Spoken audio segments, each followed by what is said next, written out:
Imagine scrolling through your phone late at night, lights off, volume low, when suddenly a distorted child's face freezes your screen, staring straight into your soul, eyes slightly off, smile not quite human, and before you can swipe away, a cold wave of unease crawls up your spine, because something about this image feels wrong in a way you can't explain. And that is exactly how the SCP-67 Kid viral horror meme invaded the internet, silently, suddenly, and far more powerfully than anyone expected. Because this was not just another creepy image or cheap jump scare. This was something that felt like it was watching you back. Something that looked like it had a story it didn't want to tell, but desperately needed you to see. And within days, this face began appearing everywhere. TikTok edits, YouTube shorts, Twitter threads, Discord servers, horror subreddits, all sharing the same unsettling feeling that this kid didn't belong to our reality. And people began asking the same question over and over again. Who is SCP-67 Kid? And why does it feel like it knows us? The origin of this meme is intentionally unclear, which is what makes it even more disturbing.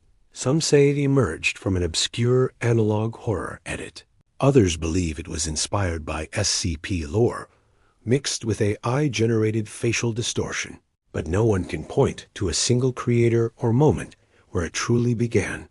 It simply appeared, and that mystery fueled its growth. Because the SCP community is built on the idea that the most dangerous anomalies are the ones that don't explain themselves. And SCP-67 Kid fits perfectly into that fear. A childlike figure associated with innocence, twisted into something unnatural, uncanny, frozen between human and something else. And as more creators jumped on the trend, they began adding layers to the horror. VHS static, emergency broadcast sounds, low-frequency hums, distorted children's laughter, and captions that suggested SCP-67 Kid appears when you are alone, when you watch at night, when you replay the video more than once, when you hesitate before scrolling, and suddenly this meme was no longer just content. It became an experience. Viewers reported feeling watched, uneasy, some even claiming the face appeared in their dreams, or their screens glitched right after watching. Whether coincidence or imagination, the power of SCP-67 Kid lies in how it manipulates the human brain. Because our minds are wired to recognize faces, especially children's faces, as safe, and when that recognition is broken just slightly, it creates a deep psychological discomfort known as the uncanny valley. And SCP-67 Kid lives right inside that valley, not monstrous enough to dismiss, not human enough to trust. And this is why the meme spread so fast among younger audiences, especially teens and young adults who grew up on creepypastas, Slender Man, Mandela Catalog, Local 58, and internet horror that feels personal rather than cinematic. This isn't a monster chasing you. This is a presence invading your personal space through your screen. And as the edits became more intense, creators began pretending SCP-67 Kid was reacting to viewers, blinking when you blink, smiling wider if you don't like the video, freezing when you pause. And this interactive illusion pulled people deeper, comments filled with "Don't pause. He moved. Why did my phone lag?" And fear turned into engagement. Engagement turned into virality. And virality turned SCP-67 Kid into one of the most recognizable horror faces of the year. But here's where it gets darker, because some versions of the meme started suggesting that SCP-67 Kid was an experiment, a lost child, a corrupted broadcast, or an anomaly that feeds on attention.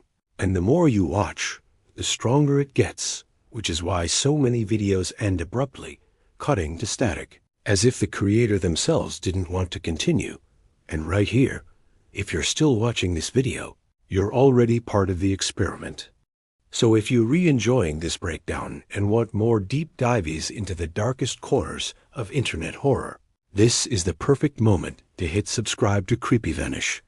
Like this video, And comment below whether SCP-67 Kid feels fake to you, or if it genuinely unsettles you, because your interaction helps this channel survive in the algorithm.